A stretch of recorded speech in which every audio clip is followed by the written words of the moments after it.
Hello, everyone. My name is Jennifer Braverman. And I'm Ellen Selm. And welcome to our podcast, Stories from the Earth, where we explore mankind's relationship and connection with the natural world. We would like to take a quick moment to invite our listeners to consider supporting us through a humble little donation. If you go to our Anchor page and check the support button, there are options to donate $1, $5, or $10, and the donations will go towards helping us with future projects, such as launching of our herbal education curriculum we have dubbed the People's Herb School, a program designed with affordability and accessibility in mind, as well as funding to help take this show on the road and do some on-site reviews and interviews at herb farms and schools and other interesting places relevant to our show's theme. We're also working on a Patreon page, so we'll have more information on that as well. Today we're going to be talking with Linda Black Elk, ethnobotanist and educator, director of food sovereignty at the United Tribes Technical College of Bismarck, and activist from Standing Rock who oversaw the medic tent at the Dakota Access Pipeline protests in 2016 through 2017. We also welcome her husband, Luke Black Elk, an environmental studies major, Indigenous sovereignty activist, and direct descendant of famed Oglala Lakota medicine man Nicholas Black Elk. And feel free to correct us if we pronounce anything incorrectly. Yes. Well, I should correct. I'm not from Standing Rock, but I think you meant from the Standing Rock No Dapple camps. Yes, which I did work at. So okay. Yeah, I think I don't know, in my mind, it's almost like anybody outside of where you are, if they hear Standing Rock, it's like that's immediately totally where the brain goes. It's like, yep. That was such a monumental historical moment. Yes, it's true. In like people who are enrolled on Standing Rock, like my two older sons, I feel like they always appreciate the distinction. So I try to make it. Yeah, that's important. I'm actually from the Cheyenne River Reservation, which is just below Standing Rock. Okay. Cool. We're the same people, but we're just it's a U.S. government thing. Yeah. So it's always confusing. Those imaginary lines in the sand, you know. I mean, for us, we're used to some of that because we have the Eastern Band of Cherokee here, and then there's also a Western Band, so it's very similar. Yep. And all this geography about where all the reservations are made me like want to, I need to look at a map because I don't know where, any of these places that I've heard. I know where South Dakota is, and generally, right? Generally, I've been there. I've been to, I think it's Badlands National Park there. One of my favorite national parks. Yeah. So. Yeah, Luke almost got arrested there because he refused to pay the entry fee to go through the park.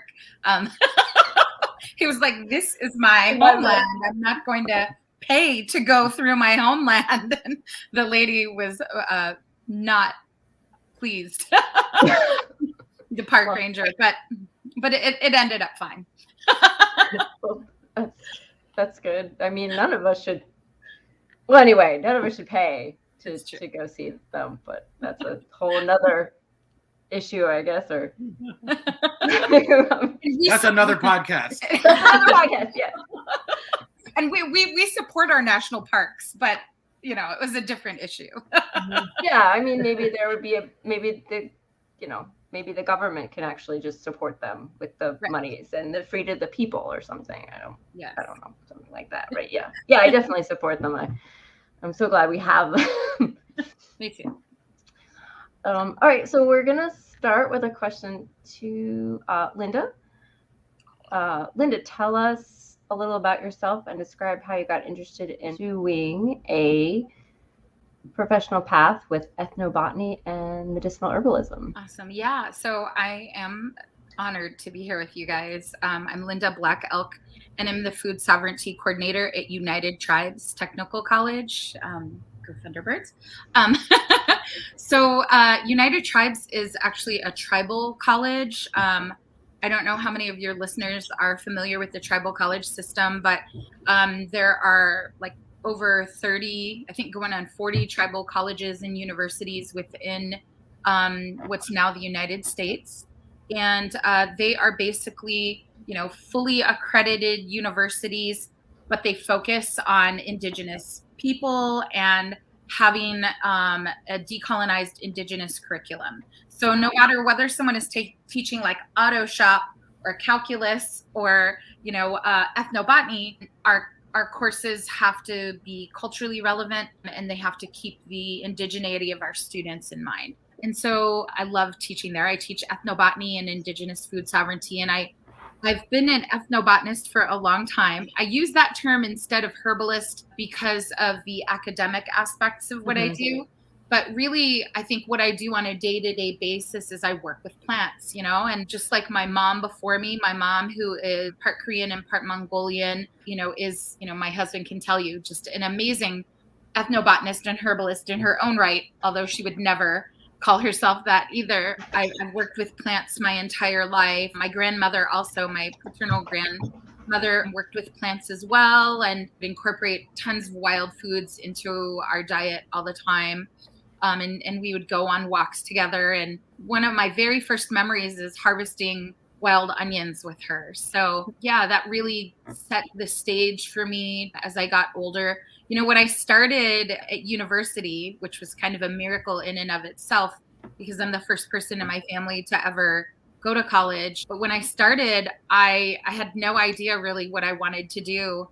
I just kind of, I had to take a class and someone was talking about botany. I was like, oh, well, I love plants, and so I started taking some botany courses and, throwing some anthropology in there and things like that. That led, of course, to a career in ethnobotany. I started teaching down at Sitting Bull College, which is the tribal college on the Standing Rock Reservation, over 20 years ago. And I was there for almost 2 decades before coming up to United Tribes, which is just north of the Standing Rock Reservation. So yeah, none of my knowledge is my own, none of it.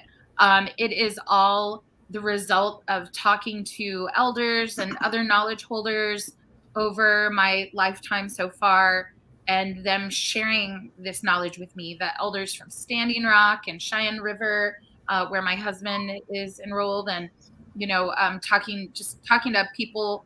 I've been very lucky. I also got to work with elders in Australia and Aboriginal elders there, and Wow. I've been to what's now Canada and other places. So I'm very thankful for that. Wow, that's so cool. So it's sounding like your botanical education started with the family ties and still maintains that, but any formal education you've had was like botany classes in college, and then you've kind of put it together in the more ethnobotanical sense by drawing on your roots and everything? Yeah, I would say the vast majority of my education is intergenerational. But I really appreciate knowing the Latin names of plants, and I appreciate having that perspective. I feel like the foundation of what I know and what I teach is that intergenerational knowledge. But like I said, I really appreciate that other side of things too. It's one of those things. My husband and I have had this conversation a lot about how important it is to be able to speak in the language of the people that you're working with. And I work with a lot of Western scientists, so it's nice to be able to communicate with them in that language. Mm-hmm. I feel like the term ethnobotany has almost gotten, because Jennifer and I both have been into plants and plant medicine for a long time. And I feel like that term has gotten catchier just even in the last few years, like the amount I see it circulate in articles and online. And so maybe you could corroborate this, being that you're in the professional capacity with it, that's a really good sign that our mentality is kind of starting to shift, that even in the academic world, there's some minds starting to open a little bit more about embracing, that history of where the knowledge even has come from, instead of just being like, here's this isolated Latin term that you have to memorize and go about your way. And like the story kind of helps connect it to the memory anyway, and certainly would hopefully then honor the travels that the story has taken to get to us, you know. Yeah, absolutely. I feel like ethnobotany has taken the stage, so to speak, in the last few years. I feel like even since the start of the COVID-19 pandemic, ethnobotany has, you're shaking the table, dear. Ethnobotany has really started shaking stuff up. Shake things up. Since the start of the pandemic, more people have become so interested in, hey, what plants can I use if I, to prevent COVID, so to speak. Right, what plants can I use to treat symptoms? What can I use if there's like a complete collapse of society? And people have really, really started to think about that more. And I think that those empty grocery store shelves at the beginning of the pandemic really scared people. And so the field of ethnobotany and these ways of knowing have become a lot more interesting to people, and it's not, I don't think that people are so much interested in the academic aspects of ethnobotany, but I think that they're very interested in like, okay, how, because, people are really starting to see, especially, Robin Kimmerer's book, Braiding Sweetgrass, and she had a wonderful book before that called Gathering Moss. And, these books are really starting to make people understand that Indigenous knowledge is so relevant, and so important to everyone right now. How can that help me survive and thrive? And I think, Indigenous people have always been doing this. Like, this is just our life, but I think the mainstream population is also becoming more aware of that. Used to be closer to the land.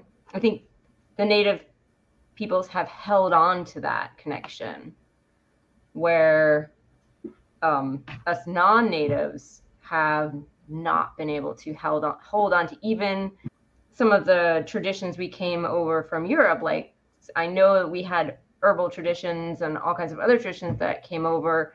My immigrants, I believe they're from like Russia and Romania, and I know that they had those traditions, but I never got to learn anything. And you have to realize that it's, you're also, those people who came over got totally removed from their natural environment and put in a completely alien place, so they had no way to connect to that area, Right. Yeah. We tell our friends, because we get asked questions a lot from non-native friends and herbalists, people who work with plants, like, hey, how do you guys feel about us smudging with sage, for example? And what we say is, like, especially if you are with Indigenous people, those things tend to be really fine. But don't forget about the amazing ethnobotanical, plant knowledge that you come from, and how important it is for your own mental, spiritual, emotional health to reconnect to that, even in this space. And so we've been really encouraging a lot of our friends to, we have friends who are of Celtic descent and things like that. And we've really been encouraging them to get back to some of those plants, whether it's mugwort and, burning those, and, sweetgrass actually is, it grows in Europe as well, and is relevant to people over there. And, getting back in touch with some of those, reconnecting with those, I think it's so important for people, and it helps to sort of connect them to this land a little more too. I remember in Braiding Sweetgrass, she talks about, or becoming native is sort of, it's like we came over and this is sort of an adopted home. Like, everyone is feeling some sort of, that they want to connect more with where they are. Yeah. The industrial capitalist environment has affected everyone. Yes. Yeah. No. And we just think it's so important. Like, and it's not just about like utilizing plants or whatever, smudging and things like that. I think people a lot of community people just want to only delve so far in, like they're afraid to do a deep dive. And so they're like, oh, smudging looks easy, and they don't want to do the excruciating work of developing a relationship with plants. So like one of there was maybe a question you were going to ask about, and what's something that you would recommend to people who maybe want to get started on this journey. And it is always, I always tell people, you have to develop a relationship with plants. Learn their names. That's great. Learn their names in your language, even talk to them, speak to plants, because they will speak back to you. We believe wholeheartedly that plants are as sentient as animals, or anything with a central nervous system, just as sentient, just as feeling, just as communicative. And if we speak to them, they will speak back to us. Pray with them, sit with them, ask questions, ask permission. Developing a relationship with plants is a lot like developing a relationship with people, and you have to develop trust and you have to spend time with it. And that's tough. That's tough for a lot of people. Like, I feel like people only want a superficial relationship with plants. And, I have a lot of students, non-native students in particular, who are like, well, can I eat it? And that's pretty much all they want to know. I always encourage them to go a little deeper and really nourish that relationship. Tell us a little bit about the program you're heading up at the United Tribes College. Sure. Pertaining to food sovereignty and preservation of Indigenous knowledge. I think you already told us a little bit about it, but if there's anything else? Yeah, I can go a little deeper. So I have to say, I have trouble just sitting, doing nothing, like, staring at a screen. So I'm actually peeling a squash right now. I can't help it. We also have so much stuff to process and dry, like from our gardens, that we hardly have any free time. So I'm just waving a knife around and a squash. That's fun. That'll be incredibly fun when everyone watches that on YouTube. I like to fiddle with things in my hand too. So I have crystals, and I just so if you see a knife waving around, don't fear for my life. I am perfectly Well, you just have a bigger knife. So, United Tribes is actually really fun. And right now I'm teaching my classes online. I don't know how long that will last. Of course, since the pandemic, a lot of classes have gone online, and a lot of students don't want to go back. But we still, have some students, and I would say especially newer students who are like, whoa, wait a minute. I want the hands-on stuff. Like, I don't want to just watch you peel a squash online. I want to be there in front of you, teaching me how to do this so that we can, hang it on this rack behind us and dry it together and, and apply that knowledge. So my classes at United Tribes Technical College really focus a lot on hands-on education, project-based learning, also on like, what do I want my students to know in order, not necessarily even to get a job, but to take care of themselves. Mm-hmm. So my views actually on education have changed a lot in the last few years. I used to really focus on the idea that I wanted my students to be able to get a good job. And now I'm kind of like, F that, I really want them to be able to take care of themselves and their families and their communities. And if that means that they can grow all their own food, build themselves a house, and make sure that they have access to clean air and water, then that's really, what more could I ask for as an instructor? Can they heal themselves and their families and their communities when people are sick? Can they feed themselves when people are hungry? Those are the questions I really ask myself now, and that's a lot of what I teach. I don't just tell them that Indigenous people, their people air dry squash to use later in soups and stews. I give them squash or have them grow the squash, and then I teach them how to cut it, hang it, dry it, and then cook it. That process from the very beginning, starting with those seeds, seed saving and what different seeds are to different people, and then way through to the actual consumption of the food. And it's really important for me to focus on how is this not just food? Sorry. How is this not just food, but how is it medicine as well? What is, a squash going to do for you physically, emotionally, spiritually, besides just provide calories, Mm-hmm. So, and we do that with like all foods as well, I mean, squash actually does have a lot of really wonderful medicinal compounds. Yeah, we focus on that a lot, both of us, in what we do and how we teach. And the fact that this was a wild plant at one point in time that Indigenous people have had a long-term relationship with. They've taken and molded that into something that is able to feed us in a larger quantity than just going out and foraging. The school sounds great, but it is. Just, I think those skills are so needed. And yeah, it's like the back to basics of humanity. It's like, this is how to live, in case you forgot. How a lot of people have. One thing we've ran into, like you talk to young people or even older people at this point in time, and you ask them, where does hamburger come from, or where does food come from, and the answer is a grocery store a lot of times, instead of being the environment or the natural world around you. Yeah, one of my favorite questions to ask, we do a lot of classes and educational stuff with little children, and so for instance, we were in a classroom down at Marty Indian School on the Yankton Ihanktawa Dakota Nakota Reservation, and we asked this group of fourth graders, about the plants that they eat.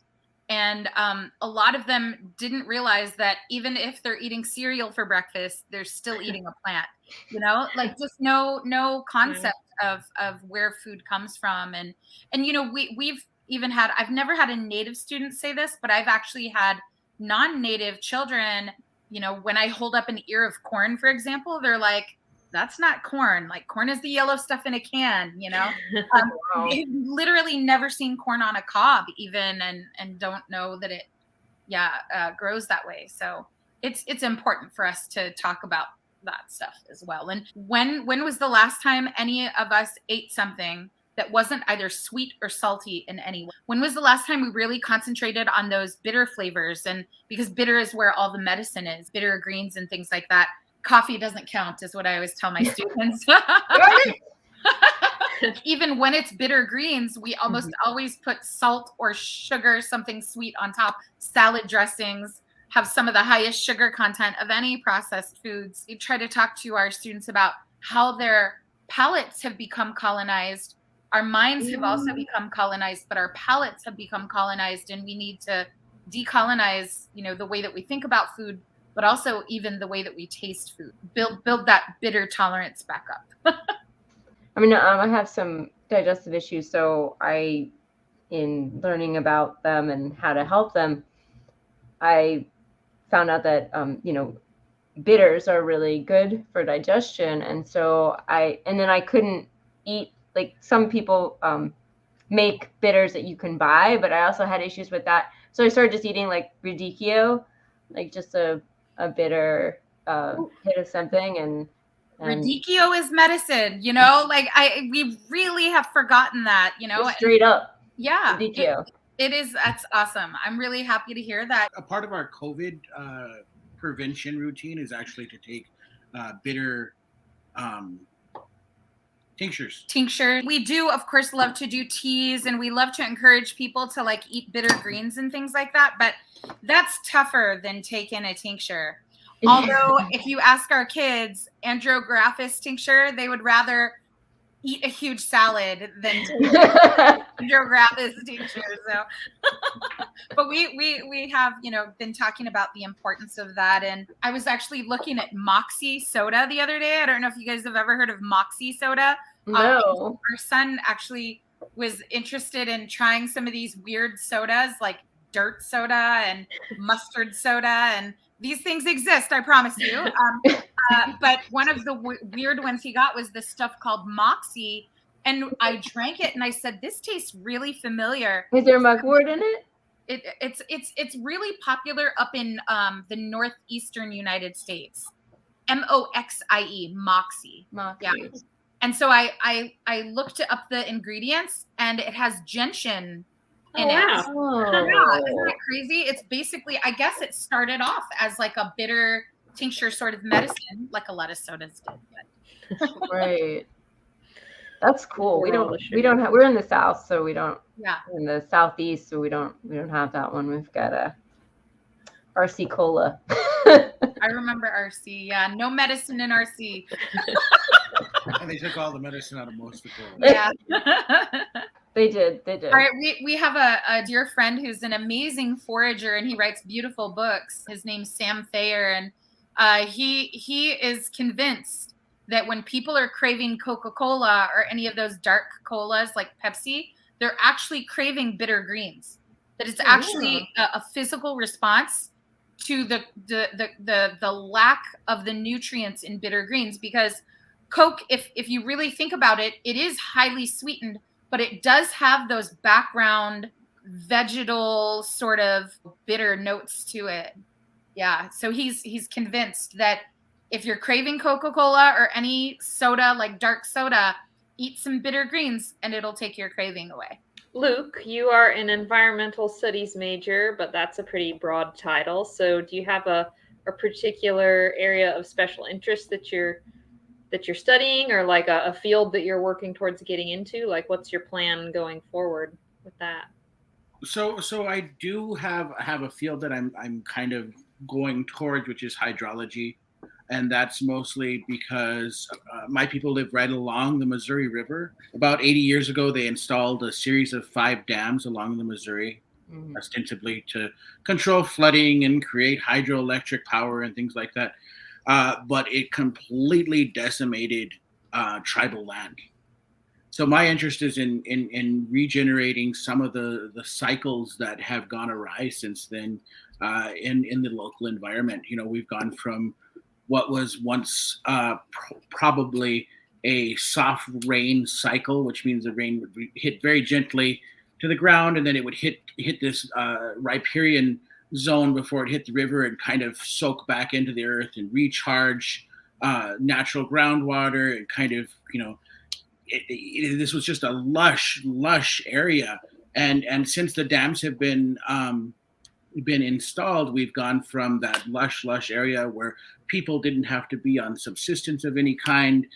All the food we needed grew around us. There was animals in plenty, to an area where cattle ranching has completely taken over, and monocropping is completely become the status quo for growing crops. And we've gone to this hard rain cycle where there's lots of like washing out of land and things like that. So that's why my focus is going to be on that. And it's more to be able to have people in the outside world understand the problems that we're facing here, and that it's not, you know, we do have problems with losing our language. There's alcoholism. There's all these, you know, this stacked on problems, you know, but it goes way deeper than that as far as what the government and broader group of people have tried to do to Indigenous people. Yeah, and I think, you know, like all of those like social issues that everyone stereotypes Native people with, you know, like alcoholism and all of that. There's recently actually a lady on Fox News who said racism isn't the problem, alcoholism is the problem, basically. Yeah, Fox News. Yeah, I promise I'm not watching it by choice, but it's so crazy to hear that people still think that, when actually numerous studies have shown that non-Native populations have more issues with alcohol than Native people. You know, we have all kinds of issues, of course. People are fighting for the water. People are fighting for, against Native mascots. People are, battling depression and anxiety, land loss, all kinds of stuff. But those issues exist in mainstream society as well. We really feel like, you know, the way to combat those social issues is by returning to the land as much as possible. And so when I asked Luke, like, what are you gonna finish your degree in many years ago? It's a process. Congrats though on that. It really, I think for both of us, Western education has become more of a tool in order to fight the colonizer. A degree in hydrology would go a long way to talking to the Corps of Engineers about how they can stick their dams up their butt and tear them down and all of that. So I think that's really important to both of us. Well, and I think it's going to end up being not even end up, it is, and it should already be, but it will increasingly become so, hopefully, in the mass consciousness, that it's a necessary thing, because as we're facing so many climate impacts that have been self-imposed, and people are going to be pulling their hair out like, what do we do? It's like, well, ask them. They're just, and they've known the whole time, but yeah, I could see why that. So you gotta play the game. You gotta learn the language, kind of like with the plants and the Latin, same with the hydrology, to be able to like get people to take you seriously, only for them to go, oh yeah, that's what we should have been doing the whole time. Yeah. Yes. I mean, if we engineered our way into this mess, we can engineer our way out of it. It's just the focus. Like, they're not just the shift in focus on what's important. Right. The reason they put in the dam is for way different reason than the way that it's like, I think we should take them out. Yeah. And it's happening, especially in the Western United States. Dams are being taken out, and, traditional flooding regimes are being re-implemented. And it's like Luke was saying, back when the rains would just flood in, soak into the earth, like now you can actually see it because of our lawns, because of our ranches, because of our farms, because of all the cement everywhere we look. Water just runs right off into these lakes and streams and other bodies of water, and then it moves extremely fast, and none of it is soaking into the earth, feeding our plants. And so we have huge issues here in the Dakotas, especially with invasive species, with desertification, with our plants basically leaving, and lower populations of traditional medicines and foods. It's just something we really need to work on and look at. So that's a big focus for us. And it all really comes back to sovereignty, food sovereignty in particular, and food security. Yeah, sovereignty and security in general. Yeah. Have you guys ever heard of the book Pastoral Song? Relatively new, and I'll after we get off the air, I'll bring it up and show you, because it's about this guy and his family farm in England, and how like he grew up with his grandfather and his father teaching him, and how they started doing the monocropping and all the industrial stuff, and what it started doing to the land, the whole story. And then they actually had friends in the United States, and they came and they're like, oh, this is our future, oy, oy, because they were basically like using all this fertilizer and all this chemical fertilizer. It was just like destroying the soil. The soil was dead. Anyway, it's a really, really good book. So I'd love to see that. Yeah. And there are so many stories of awakenings too, even in Luke's family. Luke comes from a ranching family, but even they have gone to having gorgeous lands and really doing amazing things with the land that they're on, trying to do things in a better way while still feeding people. I believe in balance. It's possible. It's possible. Yeah. Not the all or nothing approach. That's not going to end well. Yeah. Definitely. Yeah. No, people will get really pissed off if you try to take away their hamburgers. I don't know why. I don't like hamburgers. Yeah. But some reason we're just like, we're all going to die. Either until you say cheese, and then. Oh, right. No, I do like cheese. Yeah. No, because that's like when, we talk about how, even though we've worked really hard to decolonize our diet, and we eat an incredible amount of traditional foods, And we spend a lot of our time growing food, foraging, harvesting, hunting, all of that, fishing even. But I love cheese, and I love brownies, and I love bacon. Brownies. We all have our things, is what we say. Unfortunately, I can't eat regular cheese, but they have some amazing nut cheeses now. They're just so good, and I'm equally addicted. I'm just like, it's not even what you might call cheese, but it just tastes delicious. I don't even know. You'll have to send some of your favorites, because our 6-year-old, so we have 3 sons. They're 19, 18, and he just turned 18 a couple days ago, and then 6, and so age gap there. But our 6-year-old has a really severe dairy allergy, and so he can't eat any dairy at all. And it's not lactose intolerance. Like, he has a dairy allergy. He's allergic to the milk proteins.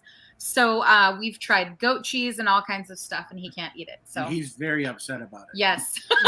Yes. He loves cheese. So send us some of your favorite the names of the companies that we can. Yeah, I've got 2 that I'm eating currently. One is like a more of a melty one, where like it comes in shredded form, and and then the other one is more like a spread almost. It's a cashew cheese, and it's just so.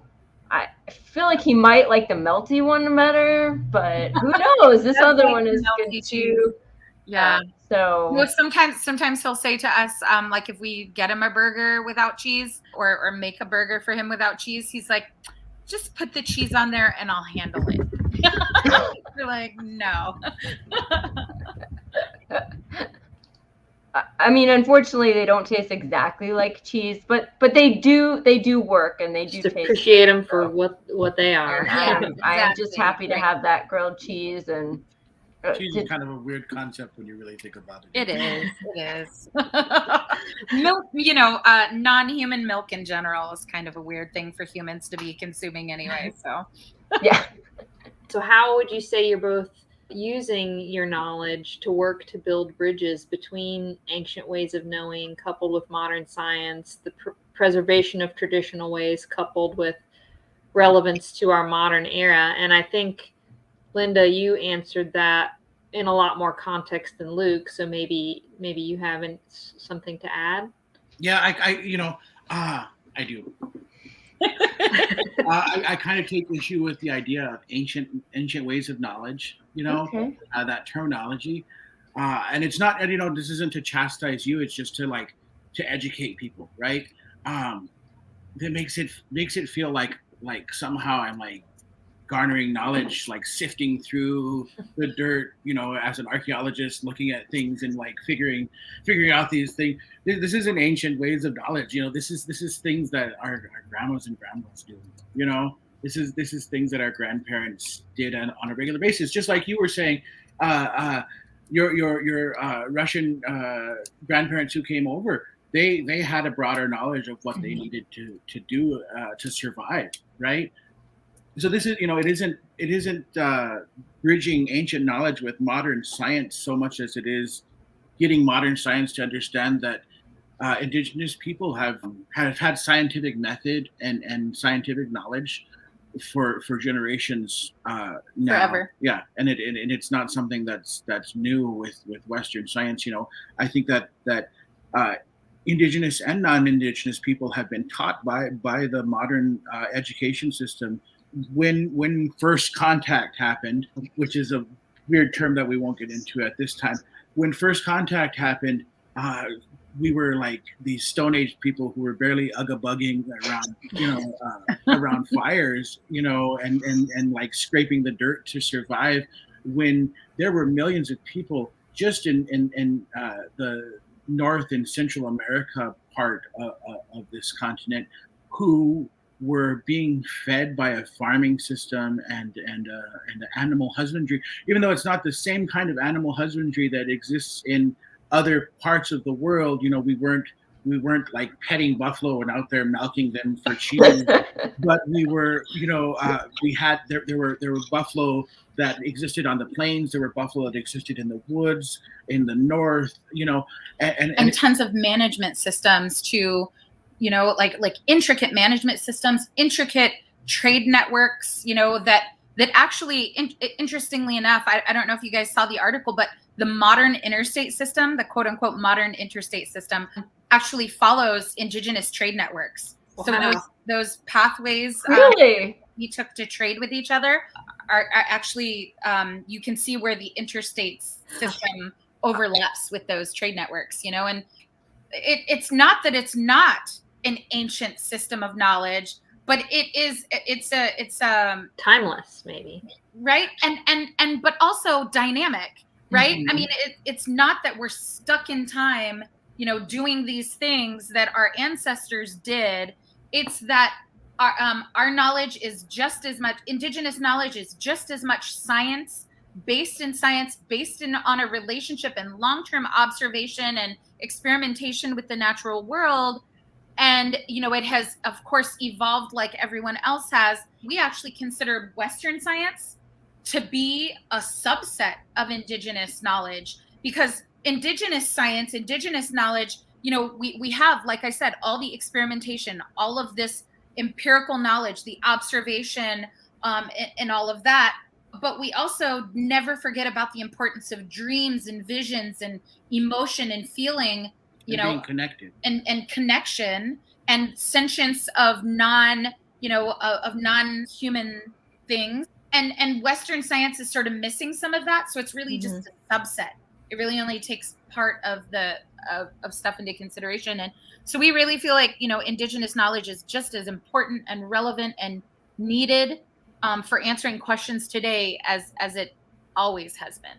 One of the stories that Linda often tells is talking about sand cherries, and how she was told by an elderly woman, and it's kind of knowledge that's within the tribal knowledge base, that you don't approach sand cherries from upwind. You only approach them from downwind. And what you have to realize too is a lot of what we call indigenous knowledge, is been something is being translated from a language into English, which is very, very difficult to do. As much as you can say in English, it's very limited as a language. And so, so the best way that some of these elders would describe it is you can't approach, you have to approach from downwind. Otherwise, the plant will smell you coming. It'll turn bitter. And it'll turn bitter, right? And that was the best way to explain it in English. Linda was actually able to take Western science and show people why this happened. Okay. And that there was a process and there was a knowledge there that existed without there having to be a testable hypothesis, Yeah. That knowledge about sand cherries, Prunus humila, comes from a relationship with that plant, right? Building a relationship, having those long-term observational skills.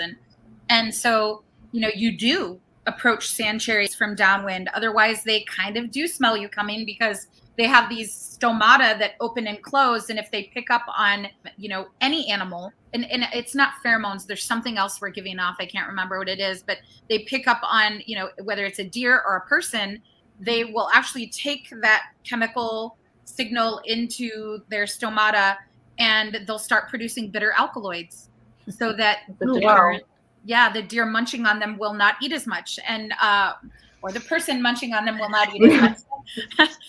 So it's a matter of relationship and respect. And so, that's incredible indigenous knowledge that still is relevant to what we're doing today. So yeah, I think it's so important to talk about that. And there are tons of examples of it too.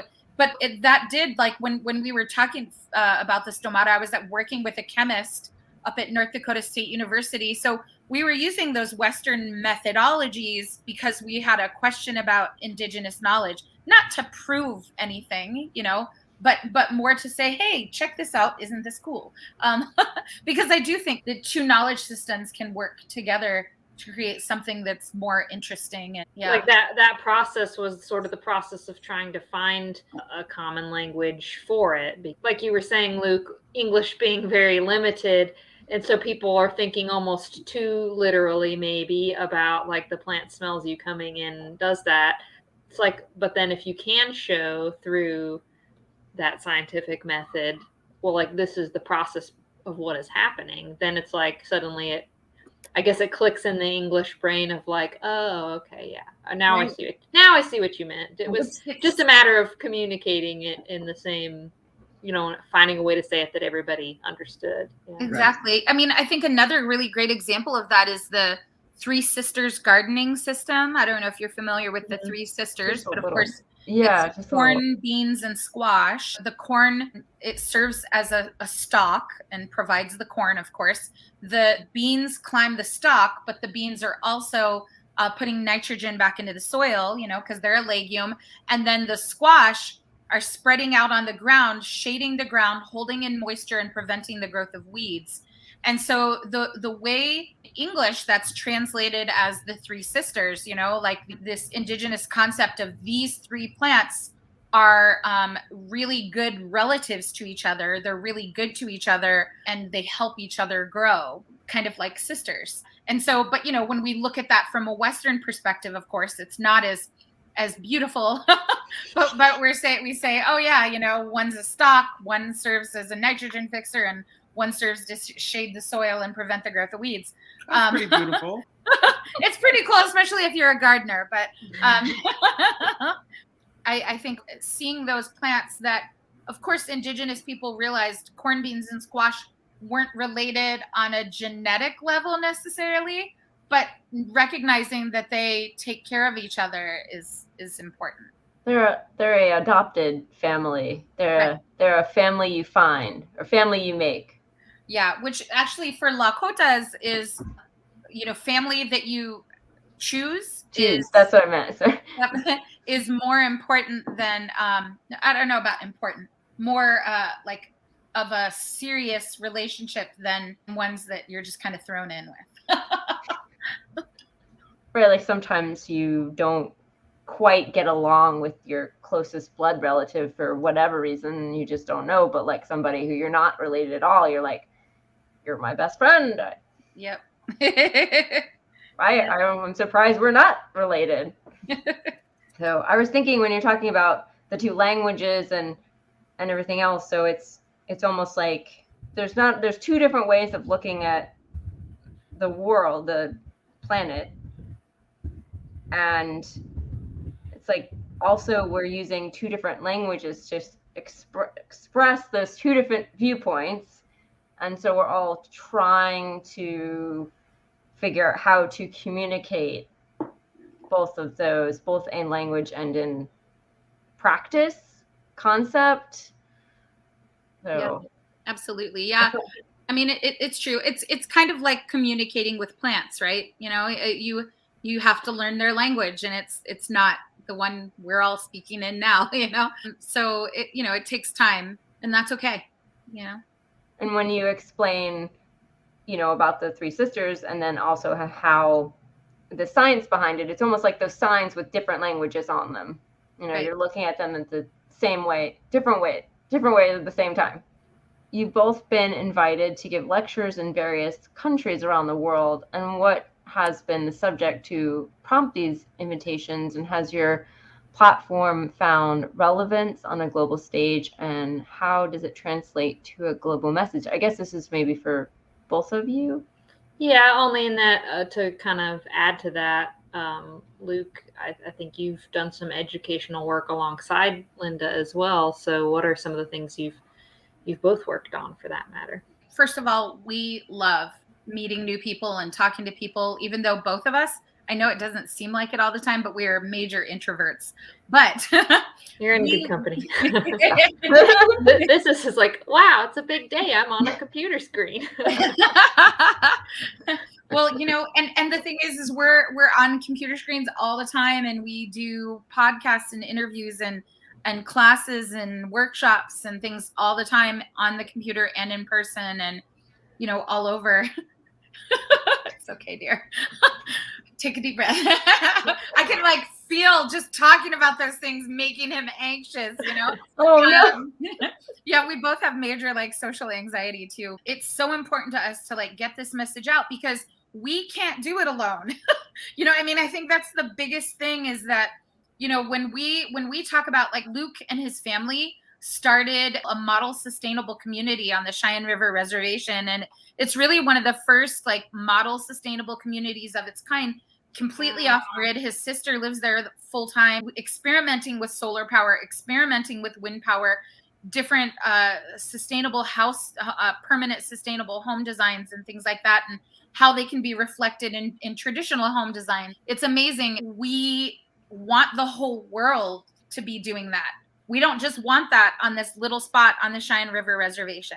We want everyone to see that. We realized a long time ago, and I probably realized before Luke, because he was just like, hell no, I'm not going to put myself out there and talk about it. But I realized a long time ago that if we want the whole world to be doing this, we have to get out there and talk about it. What we're doing has been very well received. More and more Indigenous communities are looking at traditional medicine, traditional foods, food sovereignty. We are part of an organization, actually, we're both on the board. It's called Makoche Ikikchupi. That means, you know, land, like land reclamation, land recovery.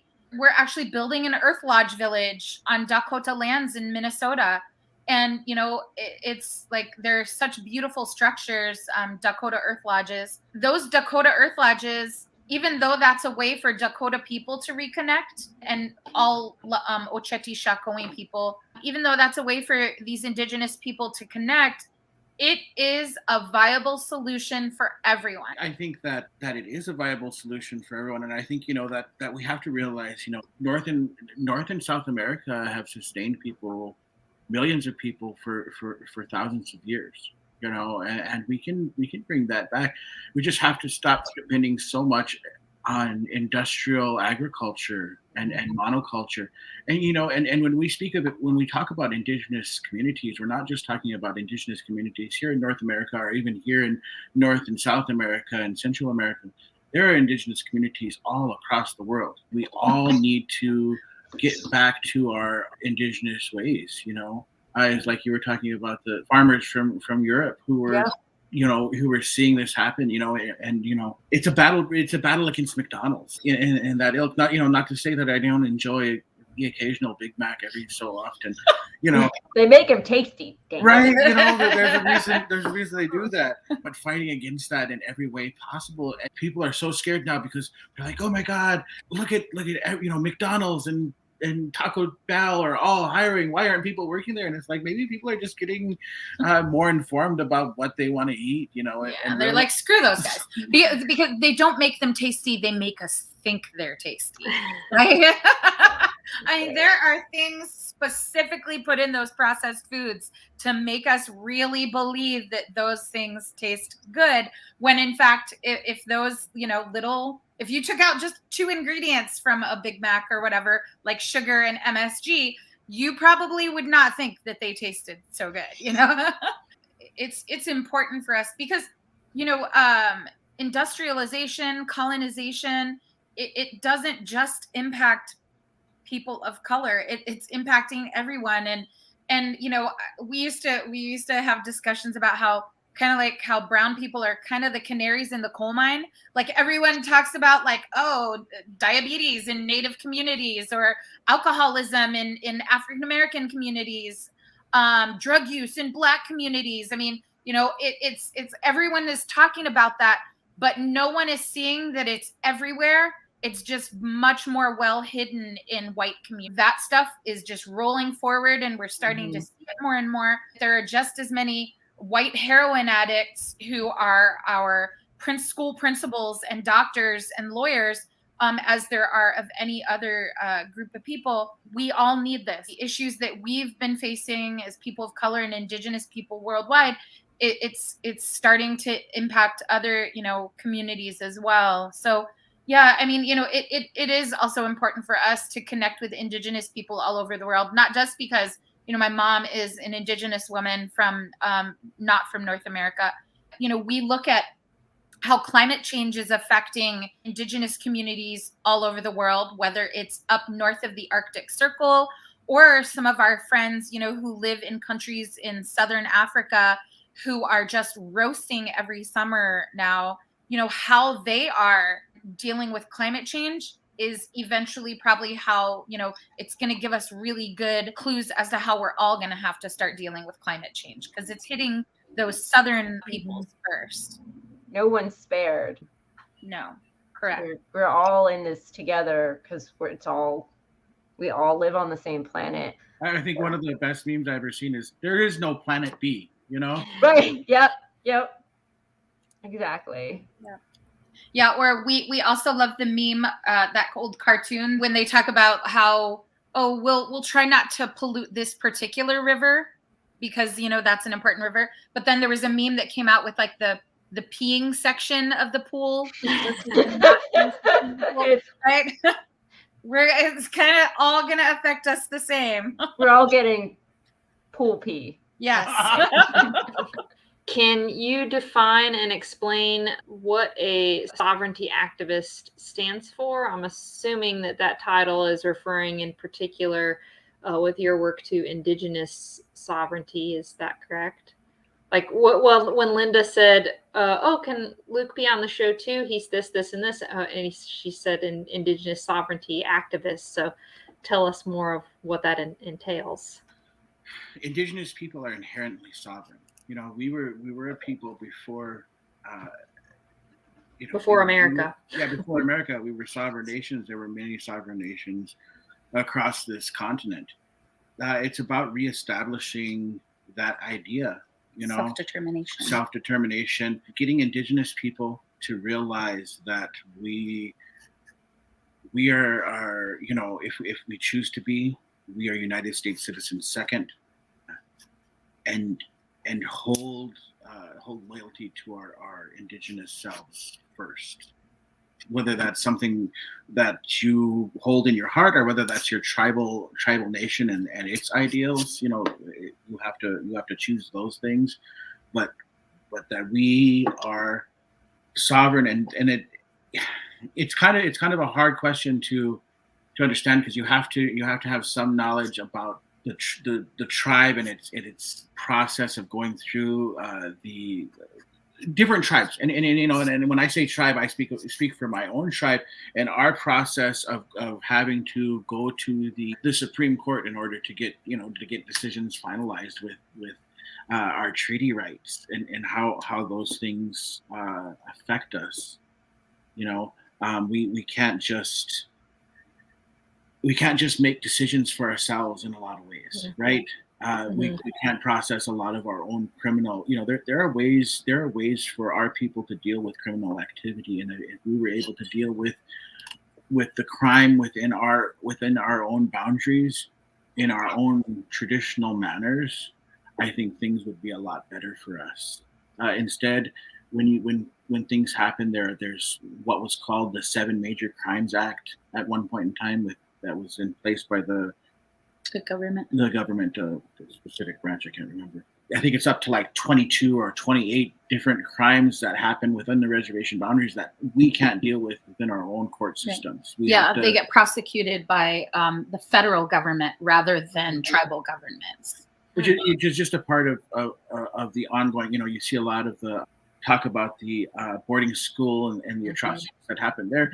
This is ongoing, taking Indigenous people away from Indigenous communities and putting them in places where they are no longer able to be Indigenous in quite the same way. It's crazy because, they use, for instance, parental drug use as an excuse to take Native kids away from Native families. And then they send them off to white families and then give those white families money to take care of those children, when they could have prevented the issue in the first place if they had been giving proper support to the Indigenous families. It's a ridiculous notion to take children away from, Native children away from Native families. And so it's still happening.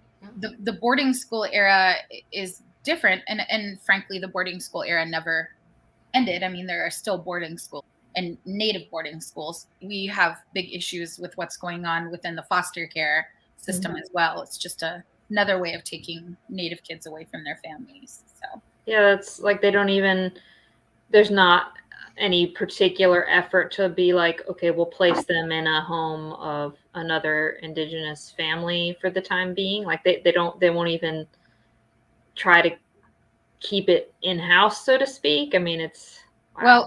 Well, so there is an act called the Indian Child Welfare Act, ICWA, they call it, Indian Child Welfare Act. And that is an attempt to keep Native kids on the, within their communities.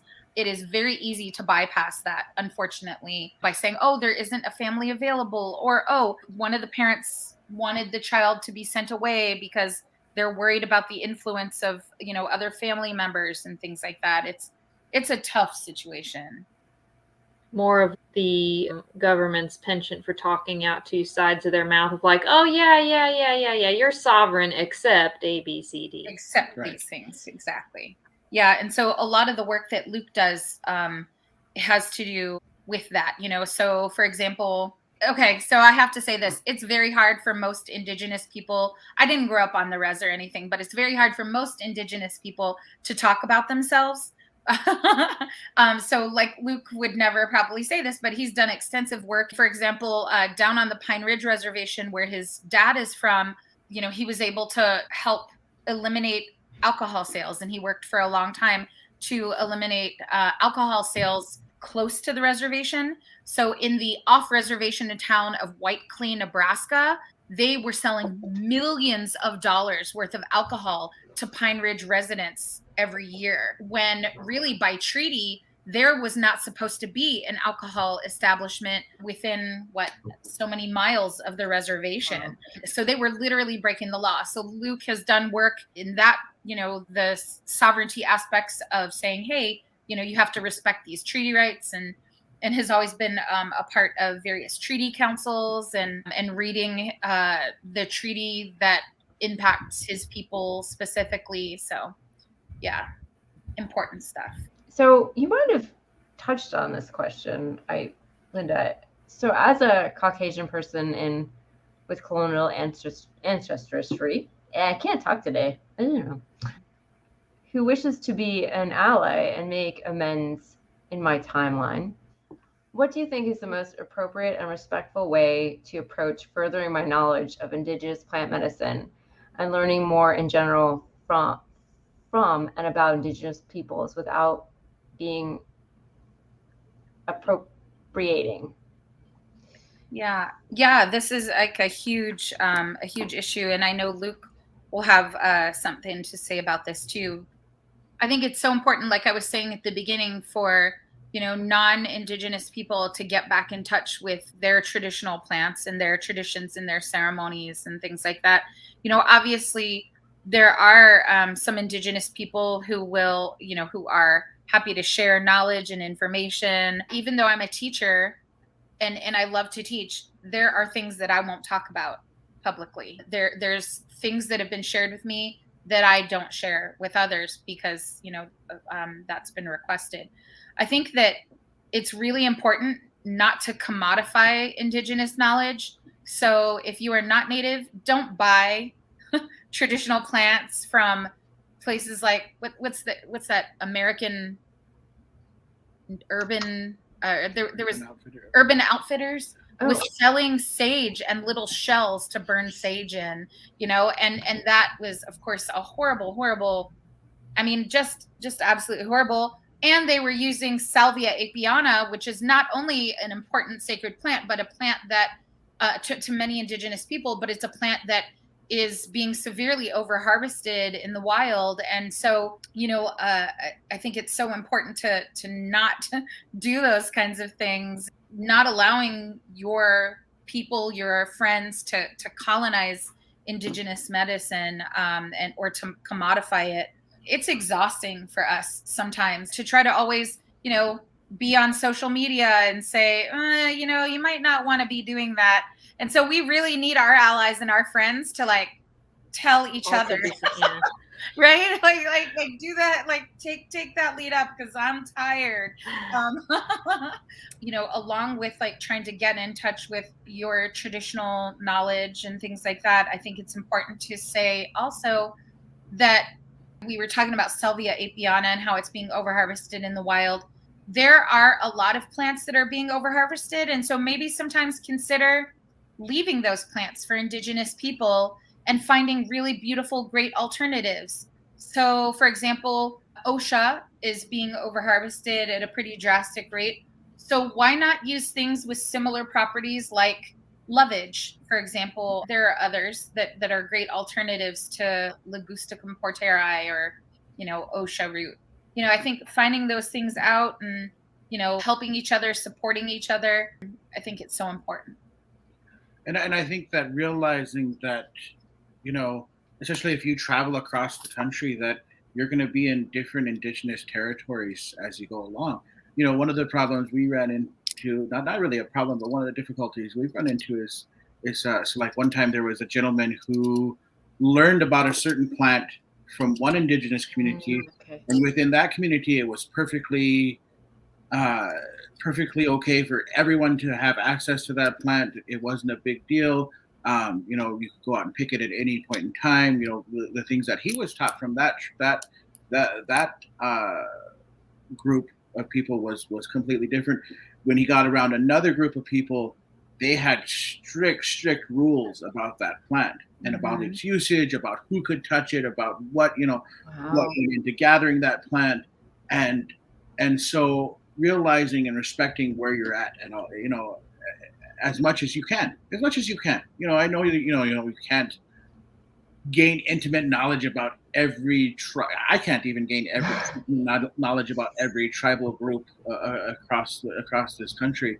But having some respect for that, as from community to community. There are some like traditional Dene people can't talk about or go around grave sites, and that's something that I have to know about my Dene friends, my Navajo friends, and be respectful of that. And so if I take them around to places where in my territory, I realize that that's something that goes with their culture, and I don't take them to those types of places. So important, the distinction too, and realizing that Indigenous people, there are hundreds and hundreds of distinct nations with different cultures and languages and protocols is important. Not trying to make it all a cookie cutter type of situation. Right.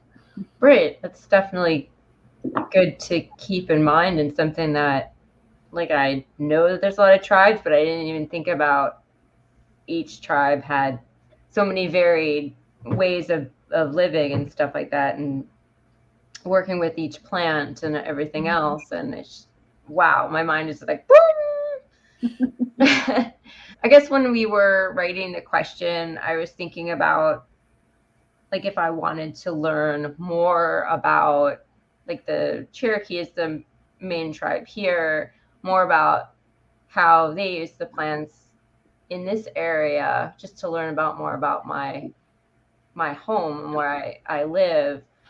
And maybe this is like a much longer conversation about sort of like, how do you, like, there's some books on native plants, but I don't trust them. Like, I don't even know who wrote them. Like, I don't know. So it's like, how do I start to try to just develop some knowledge?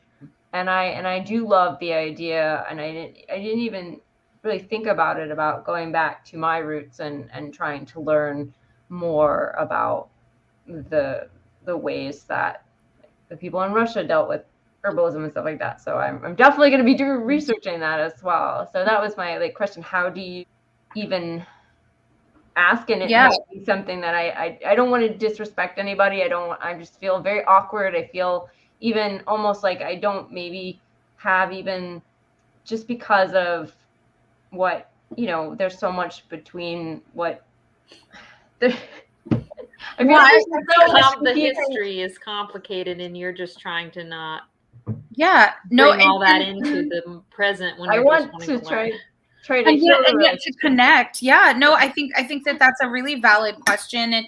And the thing is in like we always encourage people, like, if, being out there, connect with community out there. And the thing is they will let you know if they don't want to share. I mean, there are community activities on the Eastern Band of Cherokee, like wide open community activities on the reservation all the time. Some are open to non-natives and some aren't. And it's so, attending some of those, talking to people, asking about their protocols, asking that question of how can I respectfully learn about traditional Cherokee plant knowledge without overstepping, and so that I can better connect to the plants and people in this area on which I live.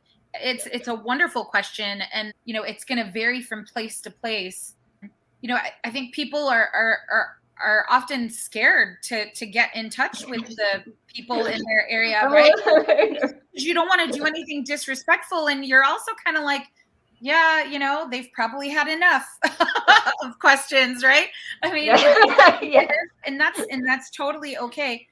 But I'll tell you, people will let you know if they've had enough, and that's I guess another thing that we can say is you have to be open to accepting whatever answer you get. Okay.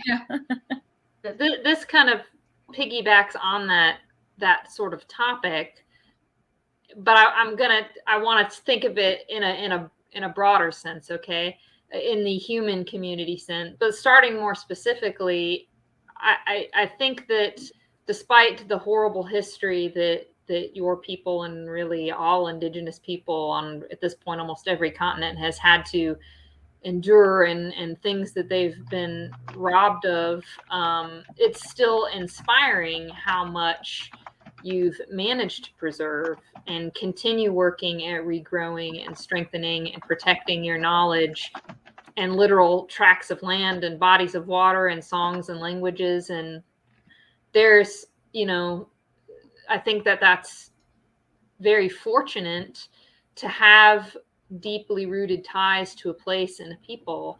And I think maybe some of the reason that so many people of colonial ancestry tend to go about doing things that outright become appropriation from cultural traditions of all kinds is because we're sort of like the lost little mutt that's wandering around, so to speak, and has, doesn't know who where's my home. And so, you're talking about the importance of reconnecting to one's own ancestral roots as far as the plant knowledge and nutritional knowledge, or, any kind of cultural thing that we might feel a yearning for that we want to make relevant in our lives. Well, it makes sense to look to where we came from and carry that with us, which is awesome. It was actually a really eye-opening article I saw come out around the time that everything was happening with the protests at Standing Rock.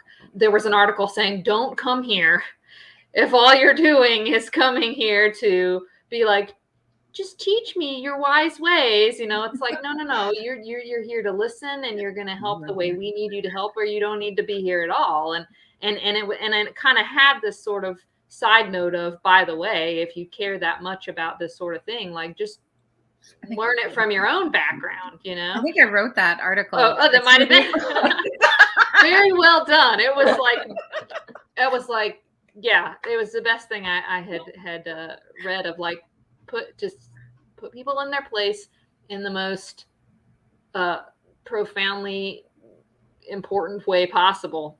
In the broader sense, right? Humans in general, we long for a sense of belonging, and we intimately crave connection with each other. And I would even argue nature in general and all other living things, even those of us, entire cultures that have disconnected from it. Maybe some of our struggles and disconnect come from the fact that we can't reconcile that what we're really meaning, what we're really needing and wanting is those connections. Being from a people that has held more securely to those sorts of roots, how might you say that sort of connection can be translated in a way that would be a broader and balanced for anyone, anywhere they are, to have a better relation with the world around them?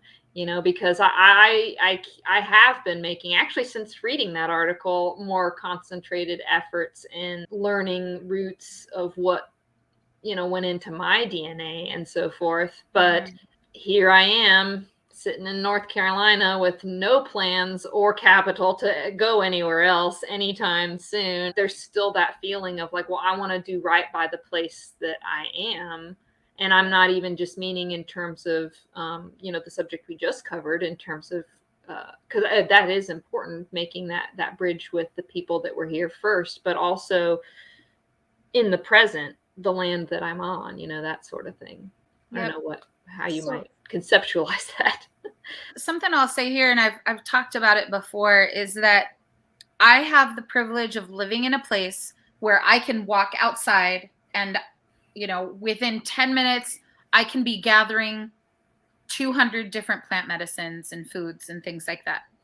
I have a lot of friends who live in extremely urban areas where they cannot do that. Now, on one hand, I tell people that within 50 yards of any building, I guarantee you there are at least 10 edible plants. I don't know if you'd want to eat the plants that grow out of the cracks of your sidewalk if you live in a really industrial area, but you could. And those plants are there because nature is amazing and resilient. So on one hand, I understand that not everyone has the privilege of being able to get outside and get in touch with Mother Earth. On the other hand, I think it's so important when I'm giving people recipes, when I'm telling them about how certain plants are used for food or medicine. I think a lot of people go straight to their favorite website to purchase those herbs, and they never develop a relationship with those plants. So they order them online and they come in plastic bags, and then they make the medicine. But I have a lot of people who've been working with plants for years who have no idea what those actual living plants look like, right? They haven't worked to develop a relationship with them at all. And so it's so important to develop a relationship with those plants and develop a relationship with the habitats in which those plants grow and the larger environments in which those plants grow. And then with the people that surround those plants, it's so important. I would say that, make the commitment to do that, to develop those relationships, but not just make a relationship with those plants. Because here's the thing. I got pepper sprayed and shot by rubber bullets and shot with water cannons when temperatures were below freezing, and, chased by dogs and everything, in defense of not just the people in the water, but of the plants as well. And so, and Luke has been there as well, and so when you purchase those plants online, sometimes people are not remembering that there are literally people of color, Indigenous people in particular, standing up to protect those plants as our relatives. People may be able to purchase them without any thought or regard for the land that those plants came from, but we can't do that, right? Every time we're out there, plant medicine is political. It is inherently political. It's important to remember that if you are going to get out there and develop these relationships and utilize these plants and make medicine, then you need to also be standing by Indigenous people when their land and plants and water and air is under attack. Can't just make medicine without thinking about the land that those plants came from and the people who are standing up to fight for them. That would be my answer. I'm always surprised when people haven't seen the plant in real life. I was talking to an acupuncturist, and I guess he used moxa, which is what they make from mugwort, but he's never seen a mugwort plant. And I was like, how could you not ever? It grows freaking everywhere. There's there's a whole soccer field that's mugwort. They mow it, but it's just I'm like, oh my gosh, this whole. Yeah. And for me, I sort of feel I first meet the plant in the wild, outside or in its habitat, and then I think I'll make a medicine from it. I mean, I think we're also lucky here in Western North Carolina in the mountains. We have a lot of plants as well. It's very biodiverse. So right. Even in Asheville in town here, there's medicinal herbs everywhere. even though it's more urban than out where Ellen is. It's still more so than if you were my family comes from New York, so it's even more so than in Brooklyn and stuff like that. So right. Yeah, we have friends who we talk about her all the time. Our neighbor who sprays her lawn to kill all the dandelions, and then she drives 2 hours to the nearest town to buy organic dandelion root tea for her liver. Wow. It's just the weirdest thing ever. Don't do that. Everyone benefits from settler colonialism, but we have a lot of friends who not friends, associates. Everyone's my friend. We have we know a lot of people, especially during the no DAPL camps. We met a lot of people who directly benefit from Indigenous people and Indigenous knowledge, whether they use plant medicine, whether they, live on this land and work on this land or drill oil on this land. They directly benefit from the colonization of Indigenous people. And yet they weren't willing to stand up and say, hey, these same people who we're benefiting from, we should fight alongside them. I just can't believe there's people who eat wild rice, like non-native people who eat wild rice, but aren't willing to stand up against line 3 with the Ojibwe. Then stop eating their freaking wild rice. It's just one of those things, you can't depoliticize these things, and you can't separate the people from the land, nor should you want to. Correct. Yeah, absolutely. So what advice would you both give to any budding fellow plant nerd, ecologist, permaculturist, and activist, and so forth? Good. So I would say, for all of that, eat more green stuff. Just get out there and eat more wild green stuff. Yes. And as far as activists, get educated about what's going on around you, especially what you can do about changing the climate around you, or, how you can save bees.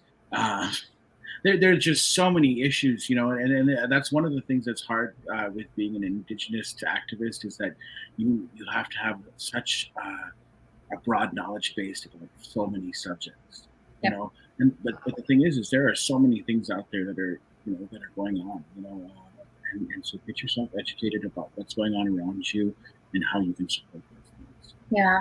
No, and one thing that I always recommend to people is know your watershed. If you put a map in front of me right now, I could map out all the watersheds around us, because that's really important. Know where the pipelines are around you, just as a matter of awareness. You'll be shocked. You'll be shocked how many of them run right under you, right around you all the time. Listen to people and try not to be so judgy.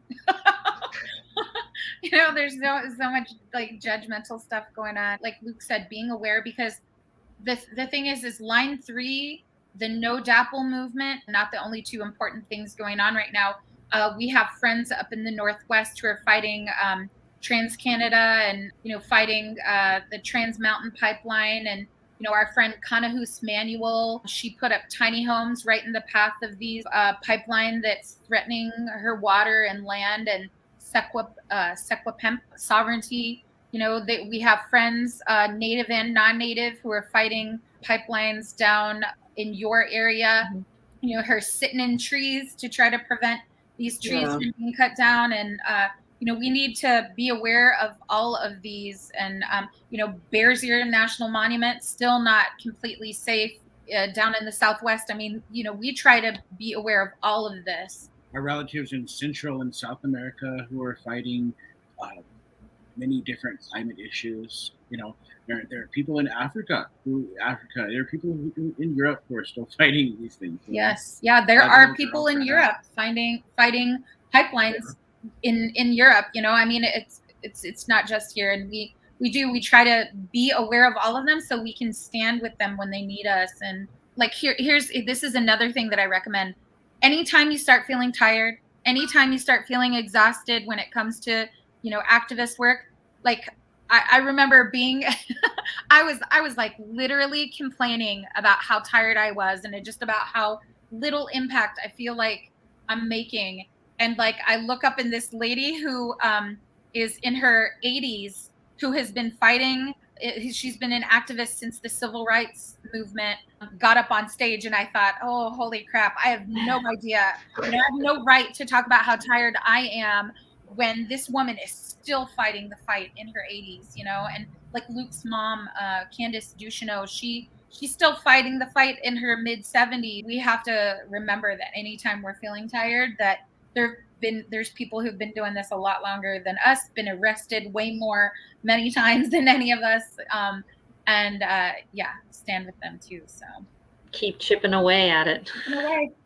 The Washington football team changed their mascot last year, and that there's a huge thing. I posted a picture of myself, 19 years old, standing out in front of a stadium, holding up a sign against them. And here I am in my 40s, and it finally happened. I was like, it happens. You just got to keep chipping away. So. Do you two have any exciting new ventures coming up that you want to share with the audience in terms of anything you're launching, educational opportunities you're offering, things that you're studying, a particular call to action, etc.? We're just always doing so many things that it's like, oh God, top line. Follow you on Facebook. That's been one of the most helpful things. What's Linda up to today? Yeah, and we try, like I said, we try to like always be working with everyone, but definitely I think that we're probably going to be issues with mining in the Black Hills on traditional homelands of the Lakota is probably going to start spouting off again here really soon, and be aware of that. The food sovereignty movement, we're going to start seeing many new things. So, be there to help and support. We are always making medicine kits for people, and that always takes a lot of resources that we don't have. So we always, put out calls for help. So we're always receiving medicines and, different items from people to make those medicines. And we're always grateful for that. So right now we're kind of going into our kind of closing down season. It's coming winter.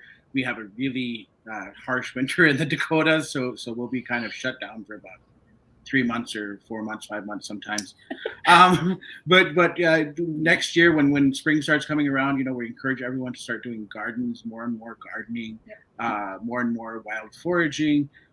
And like Ellen was saying, just keep an eye on Linda's Facebook and her Instagram, because we're going to probably be doing a lot of harvesting camps like we did this year, again, trying to do more of those and get people more interested in doing wild harvesting. In a respectful way, to with respect to the land, where we walk softly on the land, but we still are aware of the plants and we're eating those and using them for medicine. We'll even be down in you all's area. Oh, wow. Yeah. Wow. In the spring. So I'll keep you updated on that. Yes. And I'll put the links to your Facebook and Instagram so everyone can check those out. Yep. Awesome. And thank you guys so much for having us. Oh, thank you. We'll continue this hopefully at a not too distant date. Definitely. Yeah. Awesome. Thank you so much. Thank you. All right. Well, thanks everyone for listening.